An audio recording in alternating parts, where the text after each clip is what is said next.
Hello everyone, welcome to my YouTube channel pedia diaries. मैं हूं doctor Gunjan Gandhi, आपकी paediatrician and neurologist, और मैं दूंगी सारे किड्स रिलेटेड प्रॉब्लम का ज्ञान एकदम करेक्ट, एकदम सही। आज हम बात करने वाले हैं एक कॉमन प्रॉब्लम की, जिसको हम कहते हैं दम्मा यानी कि अस्थमा। अब कई लोग ये बीमारी का नाम सुन के ही टेंशन में आ जाते हैं। क्या हमारे बच्चे को दम्मा है, हमारे बच्चे को अस्थमा की प्रॉब्लम है, ये कभी ठीक होगी, इसके लिए कितने टाइम तक दवा देनी पड़ेगी, लोग क्या कहेंगे। अभी हम ऐसी लाइफ में जी रहे हैं, स्पेशली इंडिया जैसी कंट्री जहाँ पे रेगुलरली डेवलपमेंट हो रहा है। आप देखेंगे हर जगह नई बिल्डिंग क्रॉप अप हो रही है, बेटर ट्रीटमेंट अवेलेबल हो रहे हैं, बेटर हेल्थ केयर फैसिलिटीज़ मिल रही है। आजकल इन्फेक्शन के रेट धीरे धीरे कम होते जा रहे हैं। जब कहीं पे भी इन्फेक्शन कम होने लगते हैं तो दूसरी प्रॉब्लम्स जैसे कि एलर्जीज बढ़ने लग जाती है। तो ये जो दम्मे की बीमारी है पहले, जो कि इंडिया में या ऐसी कंट्रीज़ में कॉमन नहीं थी, वो अब इसीलिए बढ़ रही है क्योंकि infections and health care better होता जा रहा है। आजू बाजू नॉइस पोल्यूशन से लेके एयर पोल्यूशन, एयर क्वालिटी ख़राब हो रही है नए नए डेवलपमेंट की वजह से। यही कारण है कि एलर्जीज़ के नंबर्स भी बढ़ते जा रहे हैं। आप पहले ऐसा था कि 100 या 200 लोगों में 1 या 2 जनों को हार्डली दम्मे की शिकायत होती थी, बट अभी आप देखेंगे कि हर 10वें पर्सन को ये तकलीफ़ हो रही है। किसी न किसी टाइम पे किसी न किसी ने भाप यानी नेबुलाइजेशन का यूज़ या MDI यानी पंप का यूज़ किया ही होगा। आप हर जना एक फैमिली में ऐसे किसी न किसी को जानता है जिसको ये तकलीफ़ है। ये भी एक कारण है कि आगे की जनरेशन में इसके चांसेस और बढ़ते जा रहे हैं। तो समझते हैं आज कि अस्थमा यानी दम्मा होता क्या है, क्या इससे इतना डरने की ज़रूरत है, स्पेशली क्योंकि अभी हमारे पास इसके ट्रीटमेंट आसानी से अवेलेबल है। तो पहले तो अस्थमा यानी दम्मा होता ये है कि जो अपनी सांस की नली होती है उस पर कोई भी एलर्जन, जैसे कुछ भी, जैसे कि डस्ट हो गए, आपके जंतु हो गए, ठंडी हवा हो गई, वो बार बार जाके वहाँ पे सूजन क्रिएट करता है, यानी कि वहाँ पे इन्फ्लेमेशन, सूज आ जाती है। जब ये सूज आ जाती है तो जो श्वास की नली होती है वो सकड़ी हो जाती है, तो सांस लेने में दिक्कत होती है। और स्पेशली बच्चे जिनकी सांस की नलियाँ ऑलरेडी काफ़ी छोटी है, वहाँ की सूजन की वजह से उनको सांस लेने में और दिक्कत होती है। अब हमारी बॉडी में कफ यानी म्यूकस बनता रहता है। ये म्यूकस भी ये जो श्वास की नली है उसी से बाहर जाता है। अब क्योंकि इधर सूजन आ गई तो ये जो म्यूकस है वो भी क्लियर नहीं हो पाता और वो छाती में ही बढ़ता जाता है। यही कारण है कि जब कफ छाती में भर जाता है तो अक्सर पेरेंट्स कंप्लेन करते हैं कि हमारे बच्चे की छाती बहुत बज रही है या छाती में कफ सुनाई दे रहा है। ये हो सकता है एक सादा नॉइजी ब्रीदिंग हो जो कि इन्फेक्शन के कारण हुआ हो, या ये हो सकता है कि ये दम्मा का होने का फर्स्ट स्टेप हो। तो यानी दम्मा बेसिकली अपना श्वास की नली की सूजन।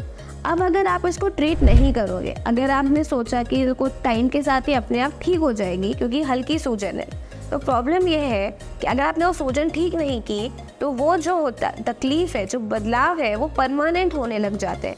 अगर हम किसी जगह पे बार बार चोट मारते हैं तो पहले तो सूजन होती है, लेकिन उसके बाद स्कारिंग हो जाती है, निशान पड़ जाता है। वैसे ही आपकी श्वास की नली में निशान पड़ जाएंगे जिसको हम फाइब्रोसिस कहते हैं, और ये प्रॉब्लम उसको लाइफ लॉन्ग कन्वर्ट हो सकती है।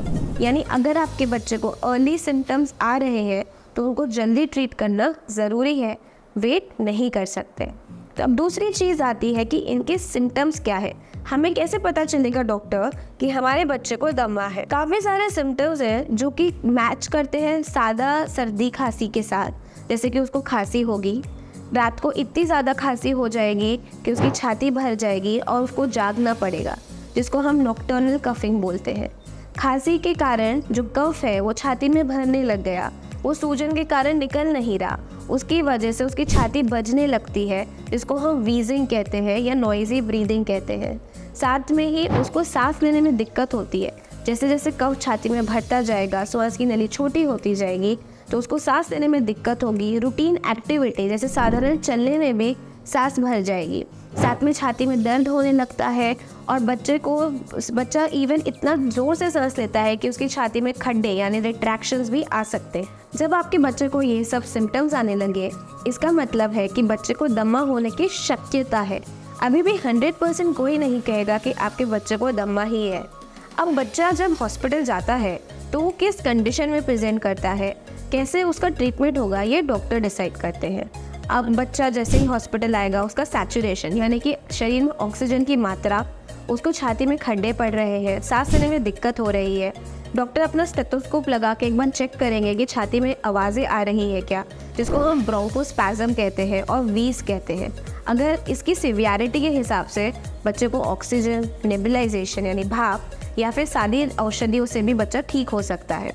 तो वो कितना क्रिटिकल होगा, किस लेवल पे आप हॉस्पिटल लेके गए, उस पर डिपेंड करेगा आगे का ट्रीटमेंट। लेकिन ये चीज़ प्रोटेक्ट हो सकती है, प्रिवेंट हो सकती है, क्योंकि दमे के ट्रिगर्स होते हैं। ऐसे ही तो कहीं पे भी सूज नहीं आने लग जाएगी, ऐसे ही तो बच्चे को एकदम से श्वास में तकलीफ नहीं होगी।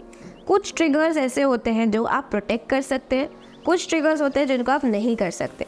कॉमन ट्रिगर्स जो कि बच्चे को दमा कराते हैं वो होते हैं डस्ट माइट्स। तो लोगों को लगता है कि धूल की एलर्जी है, एक्चुअली धूल के अंदर छोटे छोटे कीटाणु होते हैं जिनको डस्ट माइट्स कहते हैं, जो कि काफ़ी कॉमन कॉज है एलर्जी का। दूसरा होता है पोलेंस, जैसे अगर बच्चा कोई फार्म्स में या बाहर गार्डन में खेल रहा है तो हवा में जो पोलेंस होते हैं उसकी वजह से एलर्जी, ठंडी हवा की वजह से साथ में एलर्जी, बदलते मौसम, वायरल इन्फेक्शन के कारण एलर्जीज हो सकती है।